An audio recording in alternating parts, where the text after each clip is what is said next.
تو سوال یہ ہے کہ دین اسلام کے خلاف زندگی کیوں گزار رہے ہیں؟ ایک سوال یہ ہے، تو اس کا جواب یہ ہے کہ ہمیں ظاہر کا دھوکہ لگ گیا ہے، ظاہر کو ہم نے حقیقت سمجھ لیا ہے، اور ظاہر ہی اب ہمارے لیے خوشی اور غم کا باعث ہے۔ اللہم صلی علی سیدنا محمد وعلی آل سیدنا محمد بعدد کل ذرۃ مئۃ الف الف مرۃ۔ سامعین و ناظرین کرام، السلام علیکم ورحمۃ اللہ وبرکاتہ۔ آج کا ہمارا موضوع، کیا ہم دین اسلام کے خلاف زندگی گزار رہے ہیں؟ جی بالکل ایسا ہی ہے۔ دیکھیں، دین اسلام کی ہماری نظر میں کوئی اہمیت نہیں ہے، اگر ہے تو وہ روایات ہیں بس۔ آپ کہنے کو تو آپ مسلمان ہیں، لیکن حقیقت میں آج کے انسان کا کوئی دین نہیں ہے، یہ لا دین ہے۔ یعنی دین اللہ کا جو ہے، اس سے آج کے انسان، خصوصاً آج کے مسلمان کا کوئی تعلق نہیں ہے۔ اور حضور صلی اللہ علیہ وسلم نے ایک آج کے بارے میں ایک پیشن گوئی فرما دی تھی، آج سے 1450 سال پہلے، کہ لوگوں پر ایک وقت ایسا آئے گا کہ اسلام کا صرف نام رہ جائے گا اور قرآن کا صرف رسم الخط رہ جائے گا۔ مساجد آباد ہوں گی لیکن ہدایت سے خالی ہوں گی،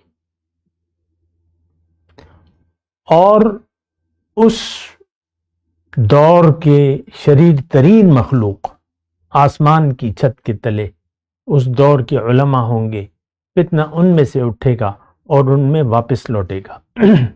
آج دیکھ لیں، ہم فرقوں میں بٹ گئے ہیں، ہر مسجد پر ایک فرقے کی تختی لگی ہوئی ہے، ہر امام پر ایک فرقے کا نام چسپاں ہے، اور ہر ایک اپنے آپ کو صحیح اور دوسرے کو غلط سمجھتا ہے۔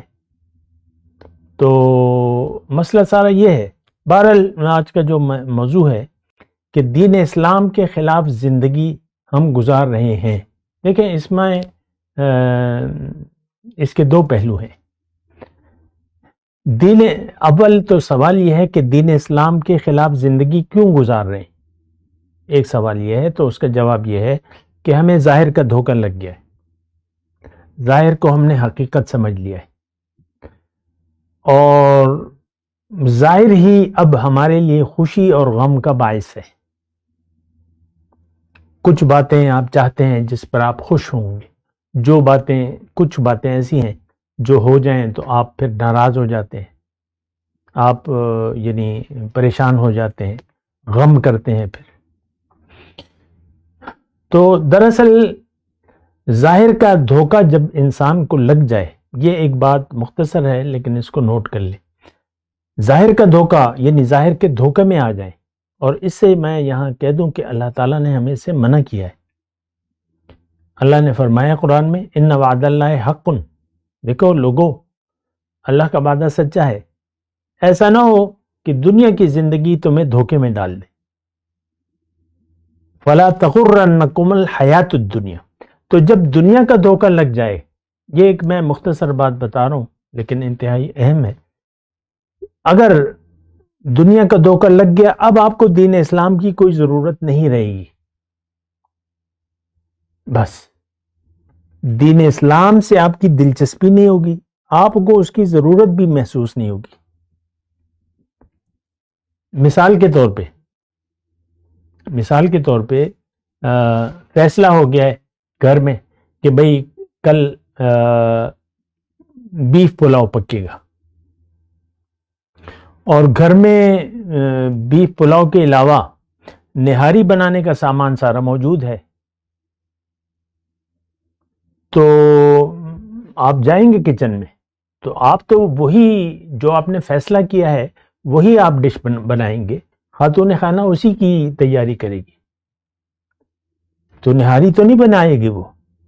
دنیا میں زندگی گزارنے کا ہم نے ارادہ کر لیا ہے دنیا کا، اب آخرت کا خیال یا آخرت کے لیے تیاری ہمارے لیے غیر اہم ہے۔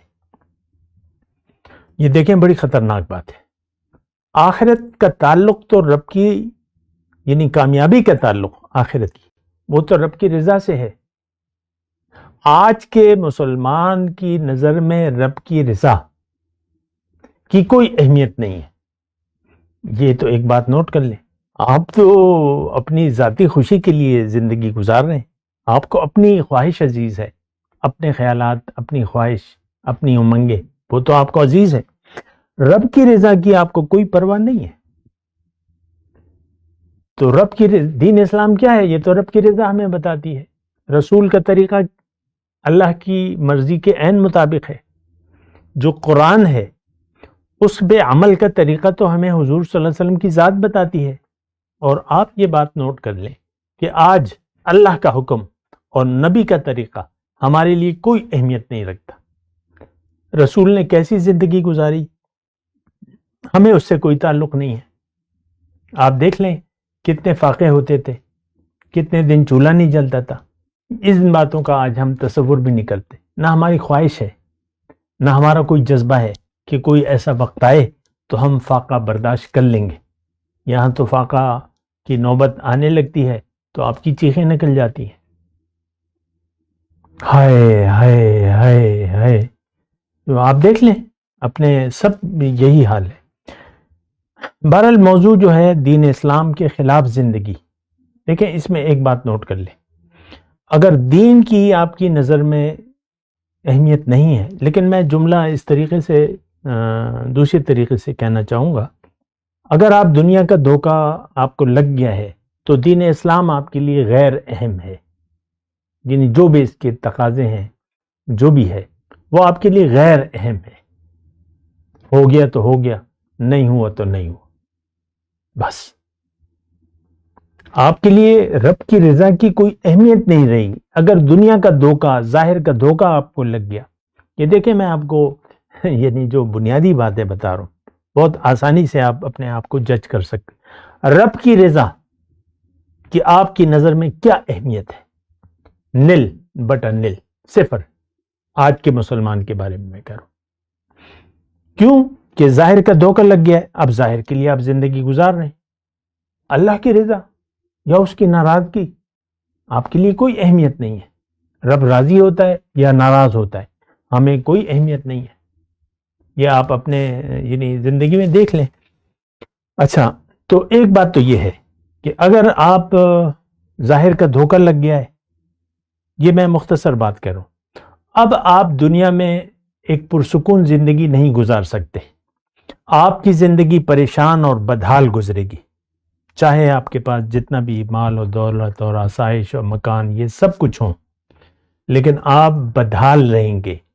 رب سے کٹ کر جو بھی انسان رہے گا وہ خوش نہیں رہ سکتا. یہ ایک مختصر وقت میں مختصر بات بتا رہا ہوں. ہاں اگر آپ نے اپنی حقیقت کو تسلیم کر لیا، اپنے مقصد وجود کو تسلیم کر لیا، اللہ کی طرف رخ پھیر لیا اور اللہ کی رضا کے مطابق زندگی گزارنے کا اگر آپ نے عزم کر لیا تو ایک بات نوٹ کر لیں، آپ کے پاس پیسے ہوں یا نہ ہوں آپ کی زندگی خوشحال گزرے گی. پریشان نہیں ہوں گے. جیسی بھی زندگی ہے، پیسے ہیں نہیں ہیں، مکان ہے، آپ سڑک پہ رہ رہے ہیں تمبو لگا کے، کوئی پریشانی نہیں ہوگی. یہ حقیقت میں آپ کو بات بتا رہا ہوں. تو آپ کی پہلے دنیا اچھی ہوگی اور آخرت تو اچھی ہی ہوگی. لیکن اگر آپ دنیا کے دھوکے میں آ گئے، دنیا کو منزل بنا لیا اور دنیا کی طرف رخ پھیر لیا، آپ کی دنیا بھی نقصان میں گزرے گی، پریشان حال بدحال زندگی گزرے گی، اور آخرت میں، قبر میں اور آخرت میں، حشر میں بہت بڑی شرمندگی کا سامنا کرنا آپ کو پڑے گا. دنیا اور آخرت کا نقصان، خسرت دنیا والآخرہ قرآن کے الفاظ ہیں. دنیا کے بھی نقصان، آخرت کا بھی نقصان. دوسری صورت میں یعنی اگر آپ اللہ کو منزل بنا لیتے ہیں، اللہ کی طرف رخ کر لیتے ہیں، آپ کی سب سے پہلے دنیا اچھی ہوگی. ایک اچھی زندگی اللہ تعالیٰ آپ کو دے گا. یہ قرآن میں لکھا ہوا ہے، للذین احسنوا فی ہذہ الدنیا حسنہ. جو نیکوکار ہیں ان کے لیے اس دنیا میں بھی بھلائی ہے. وَلَأَجْرُ الْآخِرَةِ خیر، اور آخرت کا اجر تو بہت ہی اچھا ہے. تو یہ مختصر باتیں ہیں، ان باتوں کو آپ نوٹ کر لیں. کوئی بھلائی کا ارادہ ہو، اچھی زندگی کا ارادہ ہو تو زندگی کا رخ اللہ کی طرف کر لیں. اللہ کی اور اس کے نبی کی پکار پر لبیک کہہ دیں اور اللہ کے لیے زندگی گزارنے کا عہد کر کے مقامی طور پہ ایک رہنما کو منتخب کر لیں جو دین میں آپ کی رہنمائی کرے. اس کے بغیر دین پر عمل کا تصور ناممکن ہے. رہنما بہت زیادہ ضروری ہے. کسی بھی اللہ والے کو اپنا رہنما بنا لیں، اس سے رہنمائی لیں، زندگی اللہ کے لیے گزاریں، آپ کی دنیا اور آخرت اچھی ہوگی. وآخر دعوانا ان الحمدللہ رب العالمین. مولاي صل وسلم دائما ابدا على حبيبك خير الخلق كلهم.